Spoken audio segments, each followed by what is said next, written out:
इस प्रकार से जो है वो जीवन का जो जीव है, चाहे मनुष्य हो चाहे कोई भी जीव हो, बनता भी है और बढ़ता भी है। लूका 2:52 में प्रभु यीशु मसीह बुद्धि में, दिल डौल में, परमेश्वर के अनुग्रह में, मनुष्य के अनुग्रह में बढ़ता गया लिखा है। इसका मतलब क्या है? बुद्धि में भी, समझ में भी, ज्ञान में भी, और साथ ही साथ शारीरिक दृढ़ मतलब शारीरिक जो अंग प्रत्यंग है, शारीरिक जो कद काठी है, उसमें भी परमेश्वर का अनुग्रह मतलब क्या है? परमेश्वर की संगति में, परमेश्वर की सहायता में, परमेश्वर की दृष्टि में भी बढ़ता गया। मनुष्य से भी मनुष्य की दृष्टि में भी वो क्या है, एक बहुत ही अच्छा व्यक्ति बन के वो बढ़ता चला गया। आज का विषय है हमें बढ़ते जाना है, बनते जाना है,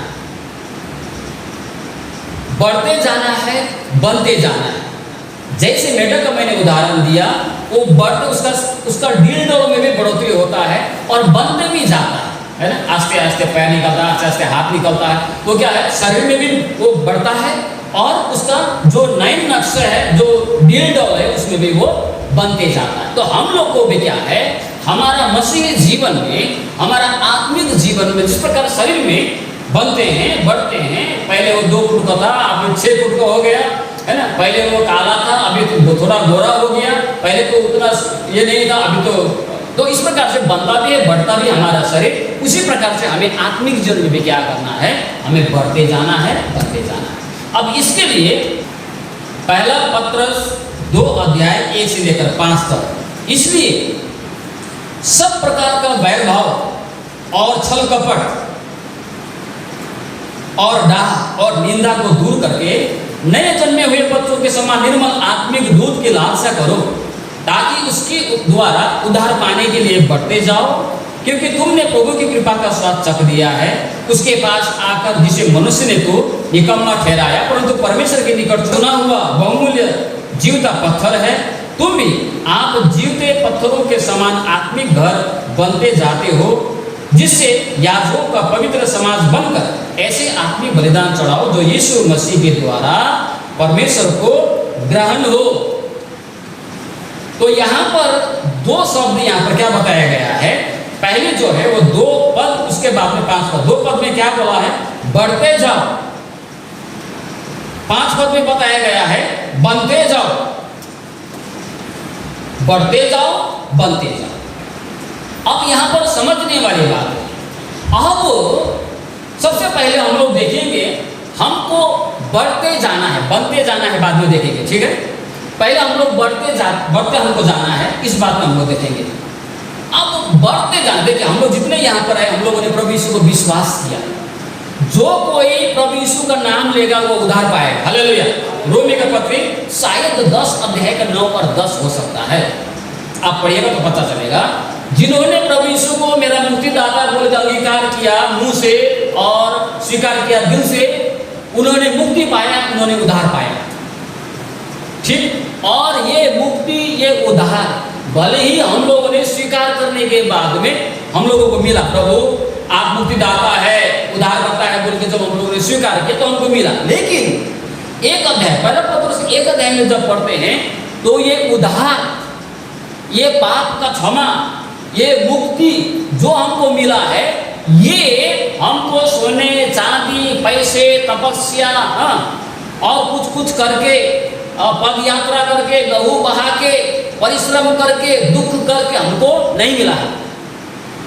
1 अध्याय में पत्रस बताता है हमको सोना चांदी धन दौलत भक्ति और मेहनत करके, बहुत सारा बलिदान करके हमको नहीं मिला है। लेकिन हमको मुक्ति कैसे मिला है? यीशु मसीह का बहुमूल्य लहू जो कलवरी के क्रूस पर बहाया गया, उस बहुमूल्य लहू के द्वारा हमको छुटकारा मिला है। हालेलुया। और छुटकारा मिला है तो हमको दोबारा नया जन्म, यदि कोई मसीह में है नया सृष्टि है, 2 कोरिन्थी 5:17। अब हम लोग मसीह में क्या हो गया, जब एक व्यक्ति जब पाप से सब ये होकर स्वतंत्र होकर जब यीशु को विश्वास करता है अलग होकर, तो वो मुक्ति पाता है, उद्धार पाता है। हम लोग यहाँ पर उद्धार पाए लोग अपने उद्धार में हमको बढ़ते जाना है। अब जब हम लोगों को उद्धार मिला है तो उद्धार में हमको बढ़ते जाना है। हालेलुया। हम लोगों को हमारे उद्धार में जो हम लोगों को जो उद्धार मिला है, जो मुक्ति मिला है, जो छुटकारा मिला है, उसमें क्या करना है? हमको बढ़ते जाना है। ध्यान से सुनिएगा, बढ़ते जाना है। लेकिन यहाँ पर इस बढ़ने के लिए हम लोग कैसे बढ़ सकते हैं? यदि हम बढ़ना चाहते हैं, यदि हम मुक्ति में, यदि हम उद्धार में बढ़ना चाहते हैं, जो हम लोगों को जो मुक्ति मिला है उसमें हम लोग बढ़ना चाहते हैं, तो हमें क्या करना चाहिए? क्या करना चाहिए? यहां पर बताया गया है, सबसे पहले एक पद, जब तुमको उद्धार मिला, पाप का क्षमा मिला, तो तुमको मुक्ति मिला। अभी तुमको मुक्ति में बढ़ना है, मुक्ति में, उद्धार में बढ़ते जाना है। तो इसके लिए क्या करना पड़ेगा? सबसे पहले हमको कुछ बातों को छोड़ने की जरूरत है। यदि हमको मुक्ति में बढ़ना है, हमको मुक्ति में, उद्धार में, अपने उद्धार में बढ़ते जाना है, इसीलिए प्रभु ने हमको बुलाया है। हमको बढ़ते जाना है तो हमको क्या करना पड़ेगा? एक पद में यहाँ पर बताया गया है, इन बातों को छोड़ना पड़ेगा। सब प्रकार का बैर भाव, छल, कपट, डाह और निंदा को दूर करो। जब तक ये स्वभाव हमारे जीवन में है, हम लोग मुक्ति में नहीं बढ़ सकते। ठीक है? जब तक इस प्रकार की आदत, इस प्रकार का स्वभाव, डाहा, जलन, ईर्ष्या, निंदा, झय झगड़ा, और क्या है, बैर भाव, छल, इस प्रकार का जब तक हमारे जिंदगी में धोखा देना, छल कपट करना, निंदा करना, बदनामी करना, ये सारी बातें जब तक हम विश्वासी को जीवन में जब तक है, हम लोग मुक्ति के काम में नहीं बढ़ सकते। तो मुक्ति के काम में बढ़ने के लिए हमको क्या करना पड़ेगा? हमको ये सारी चीजों को छोड़ना पड़ेगा, है ना? अभी एक व्यक्ति दौड़ना चाहता है, दौड़ना चाहता है, जैसा कि पौल कोरिन्थियों पत्री में कहता है। अब कोई व्यक्ति दौड़ना चाहता है, लेकिन घर से वो क्या है, घर से क्या है, वो घर से जब निकलता है दौड़ने के लिए, तो सिर्फ एक जो दौड़ने के वक्त में जो हाफ पैंट लगाता है और जो टी शर्ट लगाता है वो पहन के निकलता। अभी मुझे मान लीजिए, मुझे कोलकाता में अब दौड़ने के लिए बुलाया, तो मैं यहीं से हाफ पैंट और टी शर्ट पहन के जाता हूँ क्या? जाता हूँ? नहीं। यहाँ से निकलते वक्त मेरे साथ में क्या होता है? पॉकेट में मोबाइल होता है, हाथ में घड़ी हो सकता है, शर्ट हो सकता है, बेल्ट हो सकता है, बैग हो सकता है, चेन हो सकता है, क्या क्या होगा। तो वहां पर पहुंच के अभी दौड़ने से पहले हमको क्या करना पड़ेगा? वो सारी चीजों को छोड़ना पड़ेगा ना, खोलना पड़ेगा ना। चेन को खोलो, घड़ी को खोल के रखो, मोबाइल को रखो, वो जो मैंने जो कपड़ा पहना उसको, तब जो दौड़ने के लिए जो कपड़ा चाहिए वो उसको पहन के मुझे दौड़ना चाहिए। अगर मैं बैग लेके, मोबाइल लेके दौड़ूंगा, होगा? ठीक इसी प्रकार से आत्मिक जीवन में मुक्ति में बढ़ने के लिए इन सारी चीजों को छोड़ना पड़ेगा। ये आपका मोबाइल बैग के समान है, इसको छोड़ देना पड़ेगा। ये ईर्ष्या, डाहा, जलन, झगड़ा, निंदा, बैर भाव, एक दूसरे को नापसंद करना, ये सारी चीज जो स्वभाव है ना आपके मेरे जिंदगी में, उसको छोड़ना पड़ेगा प्रभु में बढ़ने के लिए, मुक्ति में बढ़ने के लिए। अब ये जब आप छोड़ देंगे, ये जब आप त्याग देंगे, ये सब आपको छोड़ देना है। जब छोड़ दीजिएगा, जब पता चलेगा ओ मुझे तो किसी को अच्छा चीज देखने से जलन होता है, आप कहीं जाते हैं दूसरे की बातचीत ज्यादा करते हैं, भेदभाव की बातें करते हैं, पसंद नापसंद की बात करते हैं, तो ये सारी चीजें अगर आपके ये सारे स्वभाव उसमें है तो आपको छोड़ना पड़ेगा। अब छोड़ के क्या करना पड़ेगा? दूसरा कदम मुक्ति में बढ़ने के लिए, अब नए बच्चे के समान आत्मिक दूध की लालसा करो। एक बच्चे का जब जन्म होता है, जितने मालूम हुआ है आपको पता है कि जब एक बच्चे का जन्म होता है उसको दूसरा कोई ध्यान नहीं होता है? नहीं, उसका कोई उसका मतलब नहीं है, उसको दूध पीना है और उसको सोना है बस। अगर नहीं मिला तो, उसको दूध नहीं मिला तो वो उसको कोई चिंता नहीं है। रात भर माँ नहीं सोएगी, रात भर पिता नहीं सोएगा, 5 बजे पिताजी को काम में जाना है, 7 बजे माँ को काम में जाना, उसको कोई चिंता नहीं। जब तक वो नहीं मिलेगा वो रोएगा, रोएगी और पूरा रात भी उसे है ना। तो इस प्रकार की लालसा, इस प्रकार की क्या इच्छा, जैसे नए जन्मे शिशु जो बालक होता है, प्रभु में जब जन्म होता है तो नए बालक के समान वो व्यक्ति होता है, तो नए बालक के समान एक लालसा, एक इच्छा परमेश्वर के वचन पढ़ने, परमेश्वर के वचन सुनने, इस प्रकार की लालसा इच्छा आपके जीवन में होना है, मेरे जीवन में होना है। यदि आपको और मुझे अपने मुक्ति में बढ़ना है, सभी लोग मुक्ति पाया है, यदि हम लोग मुक्ति में पढ़ना चाहते हैं, है ना, या मुक्ति में बढ़ना चाहते हैं। देखिए, एक बच्चे का जब जन्म होता है, अगर वो बच्चे आप दूध पिलाते हैं, है? तो उसके बाद में आप 1 महीना देखता है, 2 महीना देखता है, माता पिता देखता है, 3 महीना हो गया, अरे बच्चा तो बढ़ता भी नहीं है, बच्चा तो बोलता भी नहीं है, बच्चा तो चलता भी नहीं है, तो चिंता होगा कि नहीं होगा आपके मन में? तो आप क्या चाहते हैं? आपके बच्चे बढ़े, आपके बच्चे थोड़ा इधर उधर। तो आत्मिक जीवन में भी परमेश्वर, जब हम मुक्ति पाते हैं, प्रभु यीशु को विश्वास करते हैं, आत्मिक रूप में हमारा जन्म होता है बालक के समान। वो बालक को बढ़ना है, अपना मुक्ति में बढ़ना है, मुक्ति पा चुके मुक्ति में बढ़ना है। उसके लिए क्या करना है? सबसे पहले इन खराबियों को छोड़ना पड़ेगा। आपको महसूस होगा कि मैंने छोड़ दी, मेरे जन्म में है, तो उसको आज ही छोड़ना है। उसको दौड़ने से पहले, मतलब बढ़ने से पहले उसको छोड़ दीजिए। दूसरा कदम छोड़ो, और छोड़ने के बाद में क्या करना है? लेना है। लेना है, क्या लेना है? परमेश्वर का वचन, परमेश्वर का वचन लेना है। ठीक है, परमेश्वर का वचन को हमें लेने की आवश्यकता है। जब हम ये एक पद का जो दूर करोगे बातें हैं, अभी आपने तो जैसा कि पुस्तक आप पढ़िए, 1 अध्याय में आप पढ़िए, वहां पर क्या लिखा है प्रभु ने? अभी हमने सुना 15 पद से नीचे क्या सुना? लिखा है, मैं तुम्हारा प्रार्थना, जितना भी प्रार्थना करो ना, मैं सुनने वाला नहीं। बोला कि नहीं बोला? आज के बाइबल पाठ में प्रभु ने क्या बोला? तुम्हारा प्रार्थना, तुम जितना प्रार्थना करो, मैं तुम्हारा प्रार्थना सुनने वाला नहीं। पता है क्यों? क्योंकि ये लोगों ने, ये जो जिन लोगों को बता रहा है, जिन लोगों को बोल रहा है प्रभु अपने दास के द्वारा, इन लोगों ने क्या किया? ये लोग बढ़ना तो चाहता है, ठीक है, लेकिन इन्होंने क्या किया? वो पहले वाला काम को नहीं छोड़ा। बुराई करना छोड़, बुराई, अभी हम नीचे पढ़िए, बुराई करने की बातें और निंदा करने की बातें वहां पर लिखा है। वो लोग बढ़ तो बढ़ा, लेकिन छोड़ता नहीं, दोनों साथ लेके चलना चाहता है। इसलिए प्रभु बोलता है, मैं बहुत परेशान, मैं तुम्हारा गीत से, अभी का बोलने से, अभी का भाषा बोलने से, तुम्हारा आराधना से, तुम्हारा बाजा गाजा बजाने से, तुम्हारा क्रिसमस मनाने से, तुम्हारा क्या वो ईस्टर संडे मनाने से मैं अक्ता गया, मैं बहुत ही अघा गया हूँ। इस प्रकार प्रभु बोलता है ना? क्यों? क्योंकि जो छोड़ना चाहिए उसको नहीं छोड़ा है, छोड़े बिना ही दूसरे काम में वो आगे बढ़ना चाहता है। तो प्रभु ने बोला, पहले उसको छोड़ो, पहले वो छोड़ो बुराई की बातें, तब मैं तुम्हारी प्रार्थना को सुनूंगा। तो यहाँ पर पतरस वही बताता है, पहले इस बुराई को छोड़ना पड़ेगा तुमको। मुक्ति में बढ़ने के लिए तुमको बुराई को छोड़ना पड़ेगा, और छोड़ने के बाद में तब तुम क्या करो? आत्मिक भोजन जो है परमेश्वर का वचन, उसको तुम्हें लेना है। मत्ती सुसमाचार, आज हम लोगों ने सुसमाचार पढ़ा, वहां पर क्या बोला है? जब तुमको एक गाल पर मारे, दूसरा गाल भी दो। जब तुमको थोड़ा सा ऐसे ही बेगार में ले जाए, उसके साथ तो तुम 2 किलोमीटर चला जाओ, है ना। जो तुमको कुर्ता मांगे कुर्ता दो, मांगने वालों को ये मत करो, है ना। और गाली वाले को, जो गाली देता है उसको गाली मत करो, ये सब बोला है ना प्रभु ने। तो ये क्या है? ये क्या करना है, क्या नहीं करना है? तो वो सारी बातें तो गाली देता है, आपको बदनाम करता है।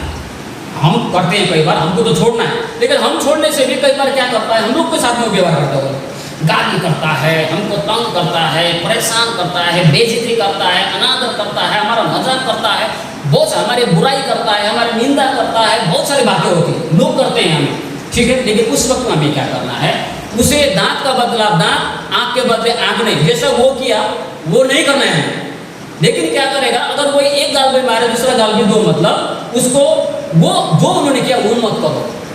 लेकिन तुम्हें सहनशीलता होनी चाहिए, तुम्हें प्यार होनी चाहिए। इस बात को प्रभु यहाँ पर बताता है, ठीक है। तो ये सारी बातों को दूर करके प्रभु का वचन लेना है, प्रभु का वचन को ग्रहण करना है, ठीक है ना।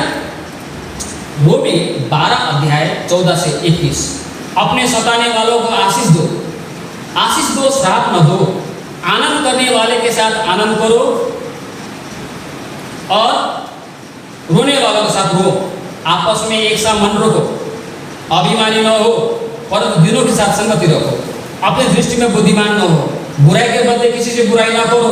जो बातें सब लोगों के निकट भली है उनकी चिंता क्या करो। जहाँ तक हो सके तुम भरसक सब मनुष्य के साथ मेल मिलाप रखो।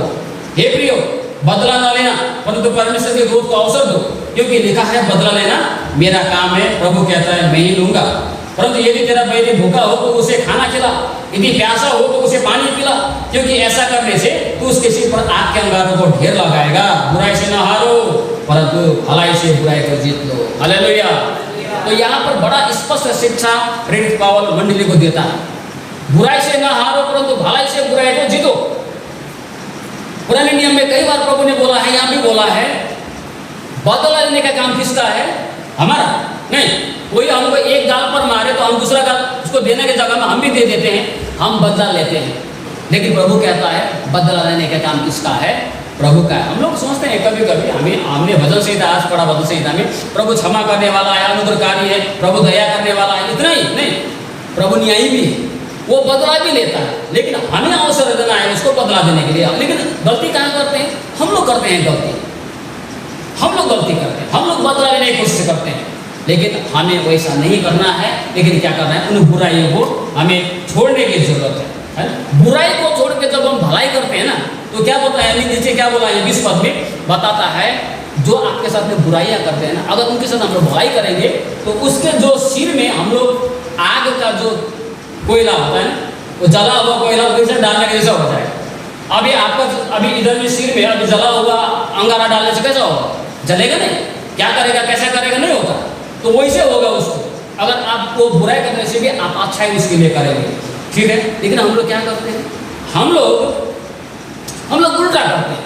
हम लोग खुद उसे राह दिखाना चाहते हैं, खुद उसके जीवन में सुधार करना चाहते हैं। लेकिन प्रभु को अवसर देना चाहिए, बदला लेने का प्रभु का है। इसीलिए पहला जो है, हमको मुक्ति में बढ़ने के लिए इन सारी बुराइयों को, इन सारे खराबियों को अपने जीवन से दूर करना है। अब जब आपने दूर एक बार कर दिया, अब दूर कर दिया, तो तब आपको क्या करना पड़ेगा? अब हमको आत्मिक वचन, आत्मिक भोजन, परमेश्वर का वचन अब हमें सुनने की आवश्यकता है। अगर आप बुराइयों को भी उसको लगा के रखेंगे और वचन भी सुनेंगे तो यशायाह का जैसा हो जाएगा। यशायाह बोलेगा तुम्हारा प्रार्थना को मैं नहीं सुनूंगा। लेकिन पहले उन बुराइयों को छोड़ना पड़ेगा, तब उसके बाद में आप परमेश्वर के वचन पर अपना मन को लगाइए। परमेश्वर का वचन जितना हो सके सुनिए, परमेश्वर का वचन पर मनन कीजिए जितना हो सके, है ना। अभी परमेश्वर का वचन सुनने के लिए आपको चर्च में आने की आवश्यकता नहीं है ना। परमेश्वर का वचन कहाँ पर है? परमेश्वर का वचन मोबाइल में है, परमेश्वर का वचन टीवी में है, परमेश्वर का वचन बाइबल में है। बाइबल ही परमेश्वर का वचन है ना। दूसरे लोग आपके घर में प्रचार करने के लिए आएंगे, परमेश्वर का वचन जहाँ तहाँ है, आप जहाँ से भी सुन सकते हैं, जहाँ से पढ़ सकते हैं। एक रेडियो भी मिला। अभी ईमानदारी के साथ में हाथ उठाइए, कितने लोगों को रेडियो मिला है? आप लोग सुनते हैं? ठीक है, इसको सुनना है, सुनिए।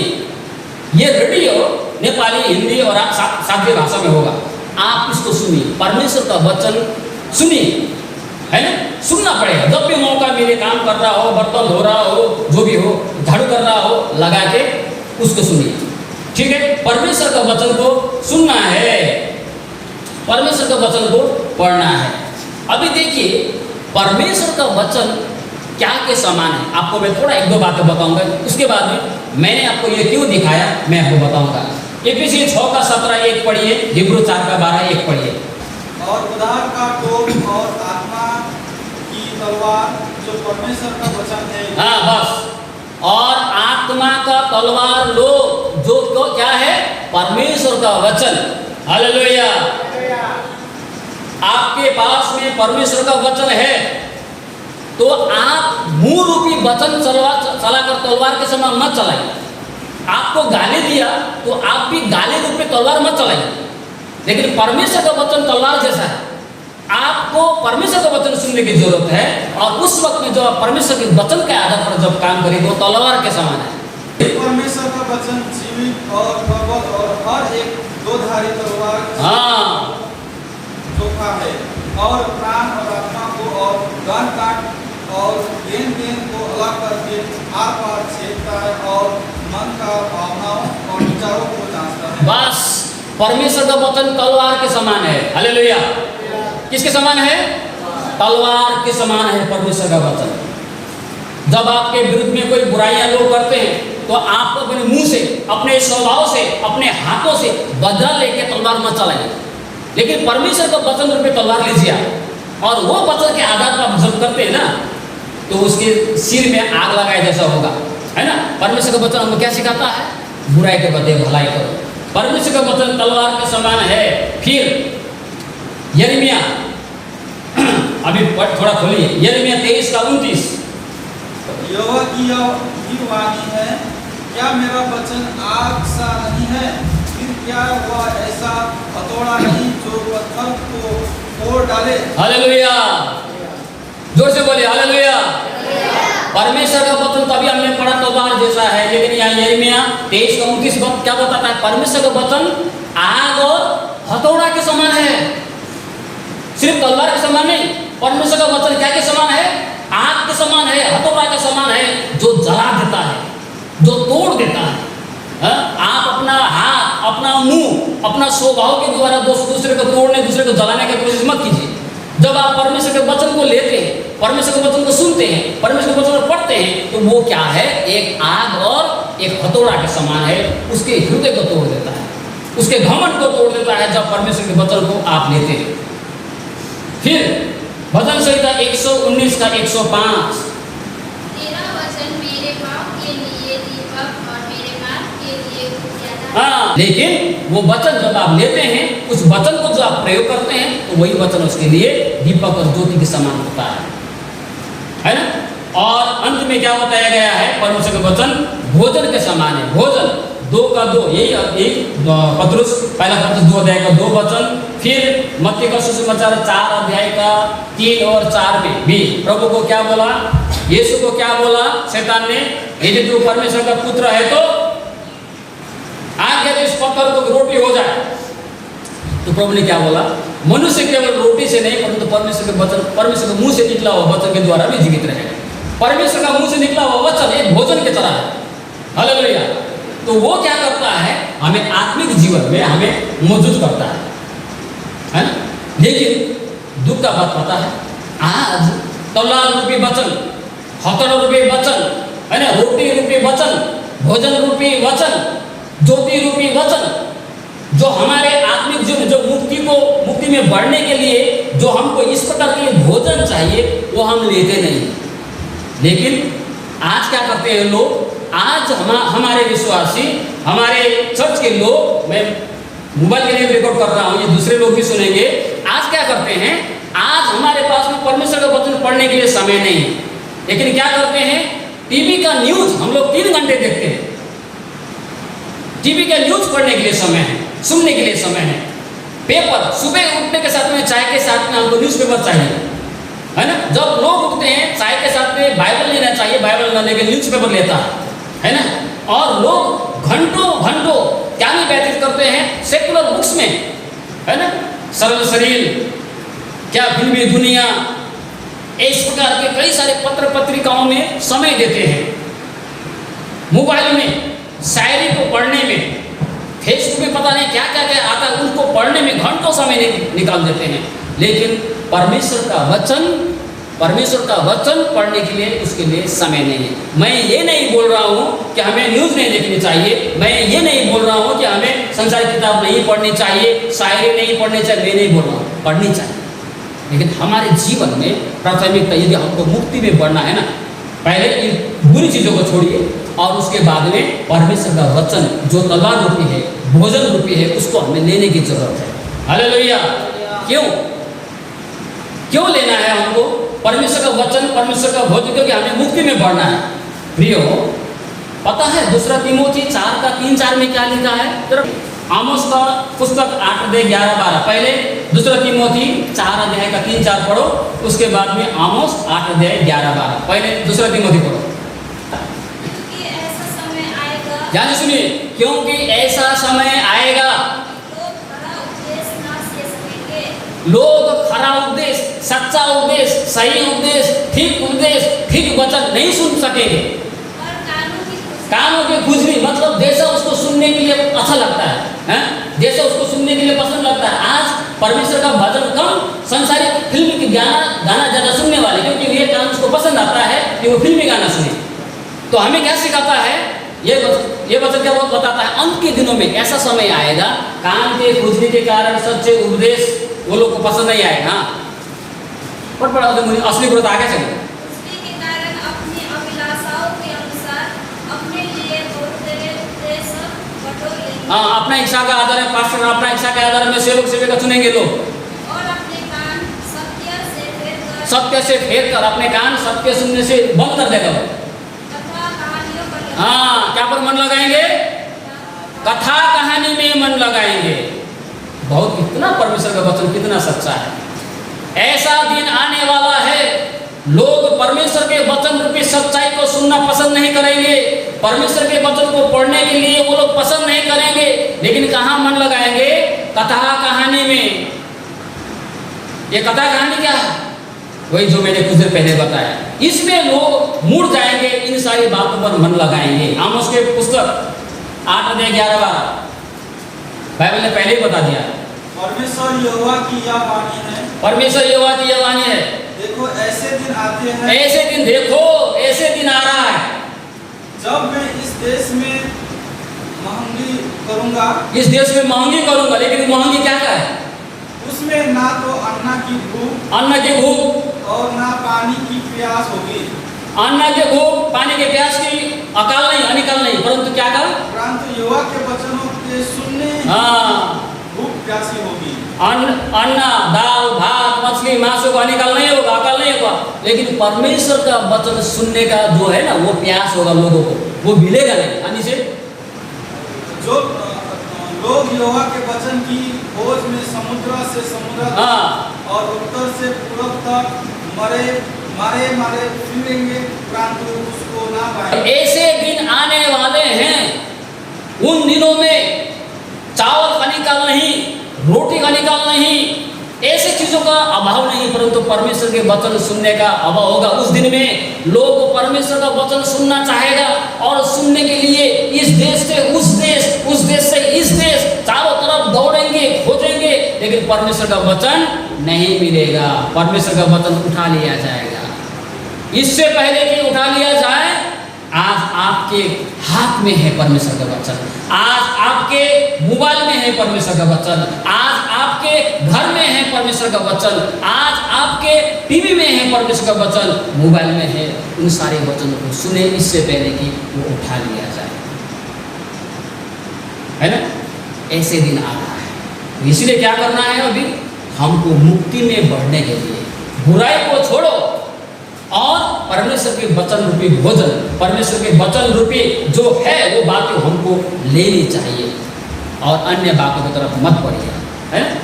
सिर्फ लेना, सुनिए, मैं भी देखता हूँ, टीवी देखिए, न्यूज़ देखिए, है ना, लेकिन उसमें मन मत लगाइए। वो नहीं है तो नहीं होगा, ऐसा नहीं, लेकिन परमेश्वर का वचन नहीं है तो ऐसा होना चाहिए। मैंने बच्चा को उदाहरण दिया, अगर उसको खाने का मन किया तो देखेगा वो माता पिता को? नहीं, चाहिए। वैसे ही एक आपका मन में ऐसे लालसा होनी चाहिए, मैं परमेश्वर का वचन पढ़ूंगा, पढ़ूंगी, आज नहीं पढ़ूंगा, आज नहीं पढ़ूंगी तो नहीं होगा, मैं पढ़ के ही छोड़ूंगा, पढ़ के ही छोड़ूंगी, सुन के छोड़ूंगा, सुन के छोड़ूंगी, ऐसे। और अंतिम जो बातें हैं वो है, अभी हमने मुक्ति में बढ़ने के लिए हमको क्या करना चाहिए वो बात को देखा। अब अंतिम में हमको बनना है, बढ़ते जाना है, बनते जाना है। अब हम बनते जाने में छोटा सा, ज़्यादा बड़ा नहीं है ये, अब बनते जाना है। क्या है वो? है 5 पद में, तुम भी आप जीवते पत्थरों के समान आत्मिक घर बनते जाते हो, जिस याजकों को पवित्र समाज बनकर ऐसे आत्मिक बलिदान चढ़ाओ जो यीशु मसीह के द्वारा परमेश्वर को ग्रहण किया हो। अब हमको अभी बढ़ने के लिए हमको क्या करना पड़ेगा? आपको पता चल गया, अभी बनता जाना है। अभी बनने के लिए हमको परमेश्वर एक घर का निर्माण कर रहा है, ठीक है? वो घर क्या है? कलीसिया। परमेश्वर का कलीसिया, परमेश्वर का भवन प्रभु बना रहा है और वो बनाने के लिए खत्म नहीं हुआ है, बन रहा है। 2000 से 2035 का दिन से प्रेरित 2 अध्याय से परमेश्वर अपने कलीसिया के रूपी घर को बना रहा है, बना रहा